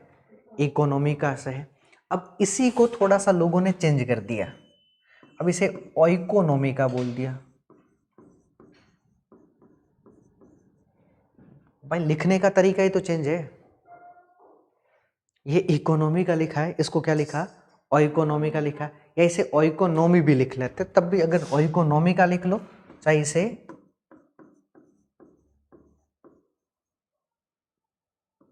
ओइकोनॉमी लिख लो, तब भी इसमें कोई दिक्कत नहीं है, दोनों एक ही है। ठीक है, तो अगर मैं कहूं कि इस इकोनॉमिक्स वर्ड की उत्पत्ति चाहे लैटिन भाषा के कहूं तो मैं लिखूंगा कि लैटिन भाषा के इकोनॉमिका से हुआ है, जबकि ग्रीक भाषा के ओइकोनॉमिका से हुआ है। इन दोनों का अर्थ एक ही होता है, यानी इसका भी मीनिंग और इसका भी मीनिंग, दोनों का अर्थ तो एक ही है ना। अब इन दोनों का अर्थ क्या निकलता है, अब दरअसल हमें इसमें क्या करना है, मैनेजमेंट ही तो करना है ना। मैनेजमेंट किसका, पैसों का, है ना। तो हमारे यहाँ पर मिनिस्ट्री है, मिनिस्ट्री नहीं है, एक मिनिस्टर होता है जिसे आप होम मिनिस्टर कहते हो। आपके घरों में आपकी मम्मियाँ हैं, वो मम्मियाँ पापा के पैसों का मैनेजमेंट नहीं करती है क्या, करती है ना। इसका मतलब इसमें सीधा सा अर्थ है होम मैनेजमेंट।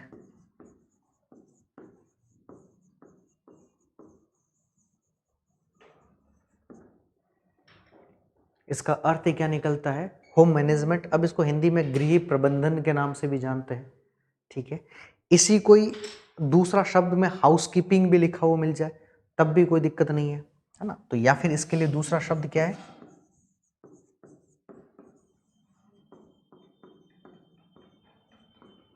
तो दोनों ही शब्द एक ही है या अलग अलग है, एक ही है। कुल मिलाकर के इसमें क्या किया जाता है, मैनेजमेंट किया जाता है। और मैनेजमेंट किसका, पैसों का। भाई इकोनॉमिक्स में क्या करोगे, पैसों को ही तो मैनेजमेंट करोगे ना। किससे कितना लिया, किसको कितना दिया, किसको कितना देना है, उसी आधार पर हम मैनेजमेंट करेंगे। ठीक है, अब इसी इकोनॉमिक्स के लिए हम हिंदी में एक शब्द यूज करते हैं, अर्थशास्त्र।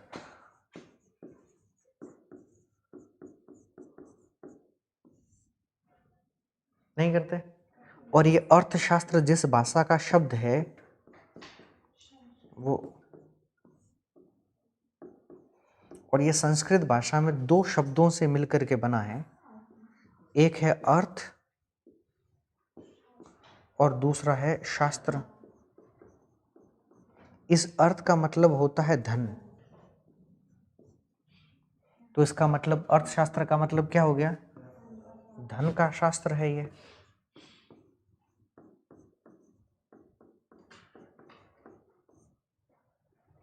या फिर कई विद्वान इसे ही धन का विज्ञान भी कहते हैं।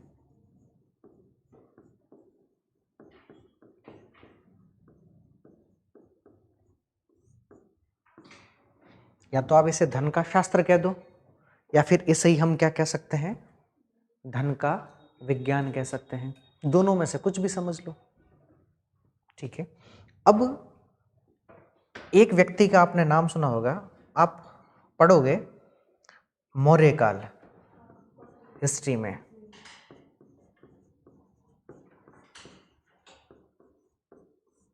मौर्य एम्पायर पढ़ोगे, और इस मौर्य काल में एक व्यक्ति हुए हैं जिसे हम चाणक्य कहते हैं। चाणक्य कह दो, कौटिल्य कह दो, विष्णुगुप्त कह दो, सब एक ही नाम है ना। तो मौर्य काल में जो चाणक्य हुए हैं उनके द्वारा एक पुस्तक लिखी गई है, अर्थशास्त्र।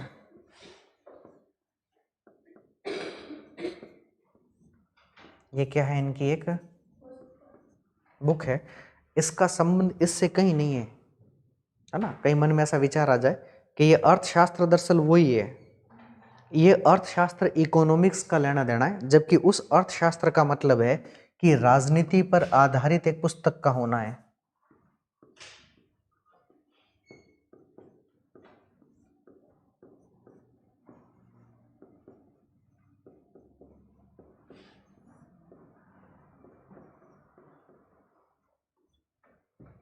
यह क्या थी, अर्थशास्त्र राजनीति पर आधारित क्या थी, एक पुस्तक थी। जो किसने लिखी थी? मौर्यकालीन एक प्रधानमंत्री रहे हैं उनके, है ना, उसका नाम है चाणक्य या फिर कौटिल्य, उनके द्वारा लिखी गई पुस्तक है अर्थशास्त्र।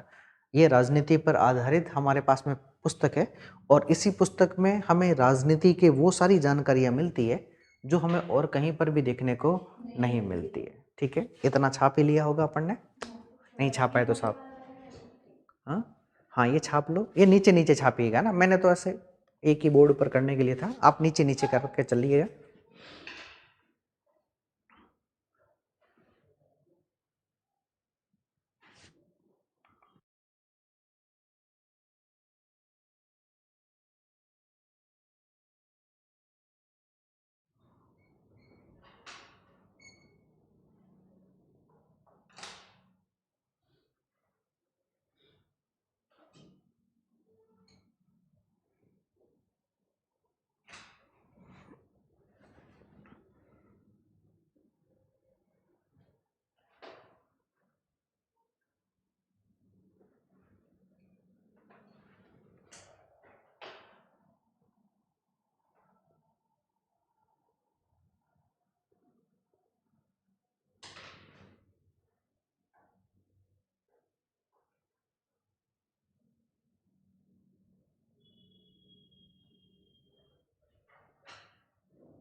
उतार लिया? यहाँ तक कोई दिक्कत हो तो बताओ। नहीं, यानी इकोनॉमिक्स दो भाषा के अलग अलग शब्दों की बात करते हैं, एक लैटिन भाषा है और दूसरी ग्रीक भाषा है। लैटिन भाषा में एक शब्द था इकोनॉमी का और ग्रीक भाषा में एक शब्द है ओइकोनॉमी का। इन दोनों का अर्थ एक ही होता है, होम मैनेजमेंट, यानी गृह का प्रबंधन करना। इसे ही हम क्या कहते हैं? हाउसकीपिंग के नाम से जानते हैं। अब हिंदी में हम इकोनॉमिक्स के लिए शब्द यूज करते हैं अर्थशास्त्र। अब अर्थशास्त्र में ये संस्कृत शब्द से लिया गया है और दो शब्द है, एक है अर्थ है, दूसरा है शास्त्र, है ना। अर्थ का अर्थ होता है धन, इसका मतलब ये कुल मिलाकर के किसका शास्त्र है, या फिर इसे धन का विज्ञान भी कह दो। मौर्य काल में एक व्यक्ति हुए जिनका नाम है चाणक्य, कौटिल्य, विष्णुगुप्त, आप कुछ भी कह दो। इनके द्वारा राजनीति पर आधारित एक पुस्तक लिखी गई थी जिसका नाम भी था अर्थशास्त्र था। ठीक है, यहाँ तक कोई चीज़ें प्रॉब्लम हो तो नहीं, आगे बढ़े फिर। ठीक, अब अगर मैं आपसे पूछूं कि दरअसल इकोनॉमिक्स किस पे काम करता है,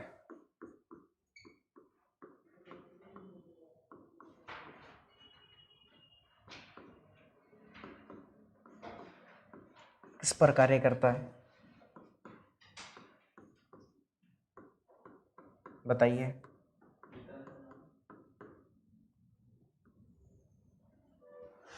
ये जो अर्थशास्त्र है वो अर्थशास्त्र दरअसल किस पर काम करता है? डिमांड और सप्लाई, है ना, किस पे काम करता है? तब आंसर क्या होगा कि यह अर्थशास्त्र दो चीजों पर मुख्य रूप से काम करता है, एक है डिमांड, डिमांड का मतलब होता है मांग। भाई आप किसी भी चीज की क्या कर रहे हो, डिमांड कर रहे हो, यानी कि उसकी मांग करते हो। और दूसरा सप्लाई का मतलब आपूर्ति।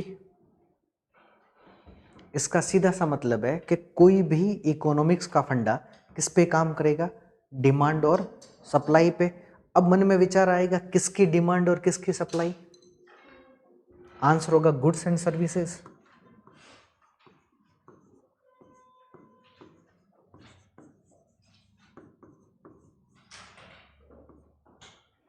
यानी कि वस्तुओं और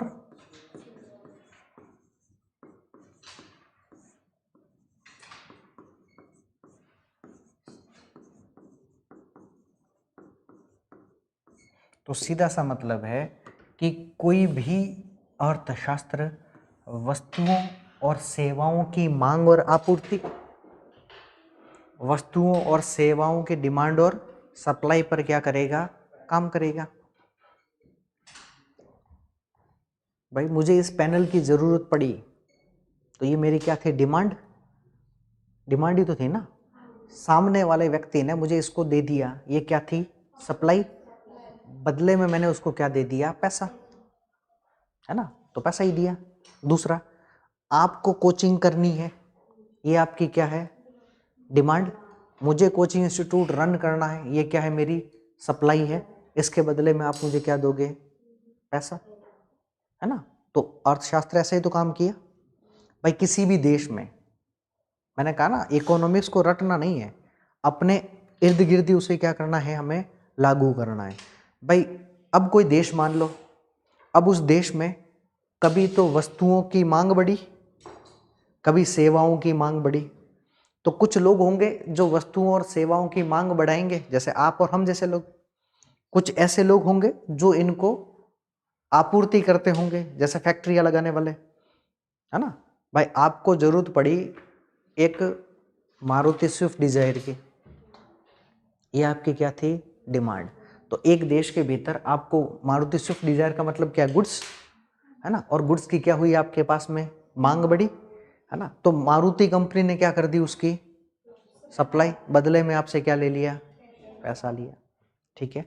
आपको जरूरत पड़ी किसकी, टेलीकॉम कंपनी की, है ना। बात करने के लिए डेटा चाहिए, मोबाइल चाहिए, तो आपने क्या बढ़ाई, मांग। किसकी, वस्तु है या फिर सेवा है, वो सेवा है ना। कॉलिंग की है तो वो मांग, सेवा ही तो है ना, सेवा की। अब जो भी टेलीकॉम कंपनी है, उन्होंने क्या कर दी इसकी, आपने बदले में क्या कर दिया, हर महीने रिचार्ज करवाते हो ना, तो वो आपकी मांग है, बदले में वो आपको सप्लाई कर रहे हैं, उसके बदले में आप उनको क्या कर रहे हो, पेमेंट कर रहे हो। यही तो डिमांड और क्या है, सप्लाई है। अब अगर जरा मान के चलिएगा, एक कंडीशन ऐसी हो जाए कि मार्केट में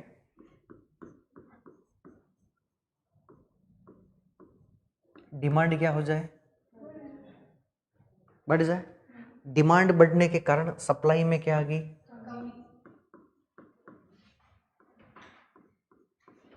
तो प्राइस क्या हो जाएगा,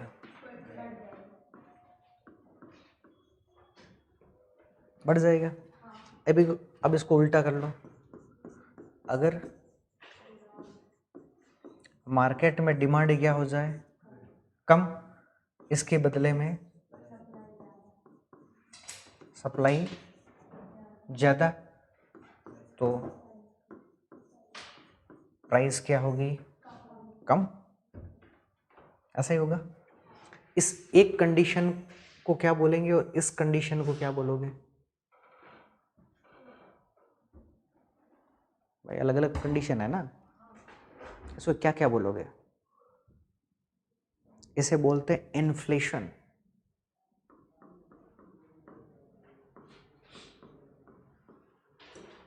हिंदी में बोलोगे मुद्रास्फीति।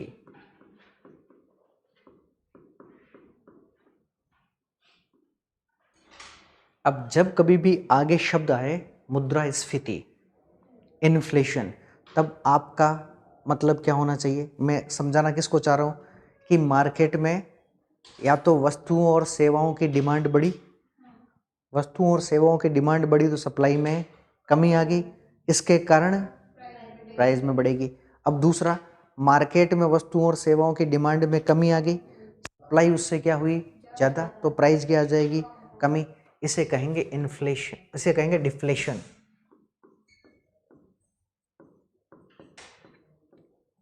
अब डिफ्लेशन के लिए हिंदी में एक शब्द यूज किया जाता है, या तो आप अवस्फीति शब्द का यूज कर लो,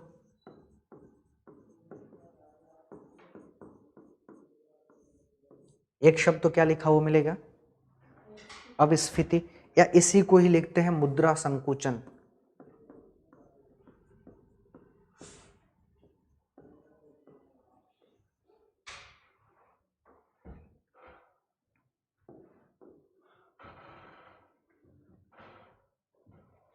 अब पहली वाली कंडीशन में क्या है, डिमांड ज्यादा है, किससे, सप्लाई से। और दूसरी वाली कंडीशन में सप्लाई ज्यादा है, किससे, डिमांड से। मैथ पढ़ी होगी ना उस समय, ऐसे सिंबल यूज करते हैं ज्यादा और कम के लिए, जिसके सामने ब्रैकेट खुला रहता है वो ज्यादा। ठीक है। अब ये जो डिमांड ज्यादा हुई, इसका मतलब क्या हुई,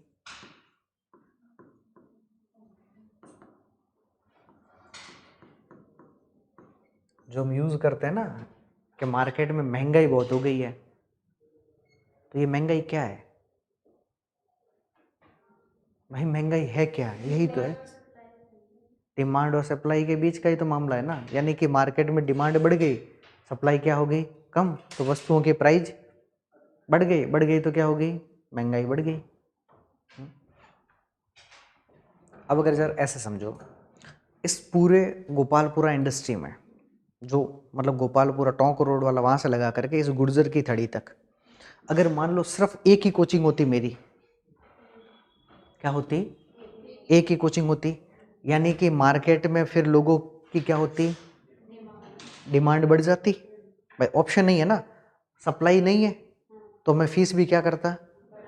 बढ़ा देता, है ना। अब उल्टा, गोपालपुरा से लेकर के गुर्जर की थड़ी तक कोचिंग है, जहाँ बोर्ड नजर आए वहाँ सब कोचिंग है, कोचिंग है। यानी कि मार्केट में डिमांड तो कम है ना, लेकिन सप्लाई, बच्चे कम आ रहे हैं, कोचिंग इंस्टीट्यूट है, कोचिंग इंडस्ट्री भरी पड़ी है, तो पैसे भी क्या है?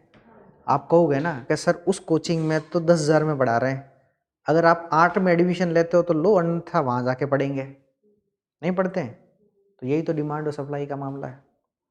समझ में नहीं आया अभी? अब नहीं आया तो मेरे पास में कोई रॉकेट साइंस तो है नहीं, है क्या? वो बाबा रामदेव वाली को जादू की छड़ी है, जो अंदर घोली घुमाई और आपको पिला दी, और समझ में आ गया, है ना। अब इतने एग्जाम्पल अपने ऊपर ही अप्लाई करके देखो, ठीक है। अब कोविड आया था ना, कोविड वायरस। अच्छा, कोरोना आया तब मार्केट में कोचिंग इंडस्ट्री बंद हो गई, डिमांड बढ़ने लग गई, सप्लाई क्या थी? लोगों ने ऑनलाइन कोर्स बेचना चालू कर दिया, है? जैसे कोविड खुला, मार्केट में डिमांड घटी, है ना, बच्चे डिमांड घटी, सप्लाई उससे क्या है? आजकल कोचिंग में फीस ही नहीं आती है, खर्चे ही नहीं निकल रहे हैं, पैसे ही नहीं, तो डिमांड और सप्लाई पे तो काम किया ना, नहीं? ऐसा समझिए, कोविड से पहले आपके घर वाले चाहते थे कि हम एक प्लॉट खरीद लें या ज़मीन खरीद लें। कोविड के बाद में अचानक पैसों में तंगी, तो बोले कि अब की बार नहीं, 2 साल बाद खरीदेंगे। तो क्या है? डिमांड और सप्लाई का ही तो मामला है। क्यों? महंगाई बढ़ गई तो मामला खराब। यहाँ तक चीज़ें समझ में आई? तो ये डिमांड और सप्लाई का क्या है? मामला है। तो ये है आपका इकोनॉमिक्स का एक बेसिक सा पार्ट, कि अर्थशास्त्र के अंतर्गत कुछ शब्द हैं, हमें उन शब्दों से भी क्या करना था? परिचित होना था, ठीक है। तो आज इतना ही रखता है, क्योंकि देखिए इकोनॉमिक्स को मैं अगर 2 घंटे की क्लास में पूरे 2 घंटे पढ़ाऊंगा ना, आपको नींद आने लग जाएगी। अभी तो कुछ नहीं है ऐसा, है ना। मैं एक जगह पढ़ता था, मैं कोचिंग इंस्टीट्यूट का नाम नहीं ले रहा हूँ, टीचर का नाम नहीं ले रहा हूँ, है ना, क्योंकि कई बार वीडियो वायरल ना हो जाए, और वायरल होने के कारण वो कोचिंग इंस्टीट्यूट कह दे कि हम आपके ऊपर इतना जुर्माना लगाते हैं, और टीचर कह दे कि मेरी व्यक्तिगत स्वतंत्रता। वो टीचर इकोनॉमिक्स के बहुत शानदार थे, दिल्ली के थे, इकोनॉमिक्स के बहुत शानदार टीचर थे, मतलब इतना ढंग से पढ़ाते थे जिनके मतलब दुनिया भर के। लेकिन उनसे पढ़ने का पहला क्राइटेरिया यही था कि आपको इकोनॉमिक्स बहुत अच्छे से आनी चाहिए, तब उनकी इकोनॉमिक्स क्या समझ में आएगी। उनकी क्लास में छोरे नींद करते थे पीछे, वो एग्जाम्पल टमाटर वाले ने, ऐसे ही कुछ एग्जाम्पल रोजाना उनके थे, तो उनमें बच्चे क्या करते थे, क्लास में ऐसे नींद खाते थे। पूरी इकोनॉमिक्स पढ़ने के बाद में हमें उनसे इकोनॉमिक्स रत्ती भर समझ में नहीं आई। फिर एक दूसरे टीचर है जो उनसे पढ़ाने में तो बहुत कम है ना, उनका उतना लेवल था नहीं, लेकिन दरअसल वो समझाते बड़े अच्छा थे। तो उनसे उस समय फीस दी कोई 24-25 हज़ार रुपये केवल इकोनॉमिक्स की। 2016 के आसपास की बात है, 15-16 के आसपास की बात है। और फिर उनसे इकोनॉमिक्स पढ़ी जा करके, तब समझ में आया कि अच्छा ये, फिर वापस उनसे जाके पढ़ी, अब ये क्या समझाना चाह रहे थे, पहले वापस इनसे देखे तो सही कि उनमें क्या था, तब समझ में आया कि अच्छा इकोनॉमिक्स का मामला ऐसे काम करता है ना। तो इकोनॉमिक्स में अगर मैं आपको पूरे पढ़ाऊँगा, वो भी हमारे वहाँ पे 3-3 घंटों की क्लास हुआ करते थी, तो 3-3 घंटे की क्लास में वो सर 2 घंटे 10 मिनट 15 मिनट 2.5 घंटे ऐसे ही पढ़ाते थे, है ना। बीच में क्या कर लेते थे कि अब आप चाहिए, तो हम लोग हर बार कहते थे कि सर 3 घंटे पूरे तो पढ़ाओ। बोले कि अगर मैंने अभी भी नींद कर रहे हो तो बाद में क्या करोगे, है ना। तो आज का मामला यहाँ तक ही छोड़ते हैं, कल थोड़ा सा इसको पढ़ करके आइएगा, है ना, ताकि हम चीज़ों को आगे कोरिलेशन अच्छे से बिठा पाए, अच्छे से उनको समझ पाए। ठीक है, अगर कोई दिक्कत हो तो बताओ। यहाँ तक नहीं समझ में ठीक आया अपने? नहीं, अब मन में ऐसा विचार देखिए, जब तक नहीं बोलोगे ना, जब तक कुछ चीज़ें समझ में नहीं आएगी।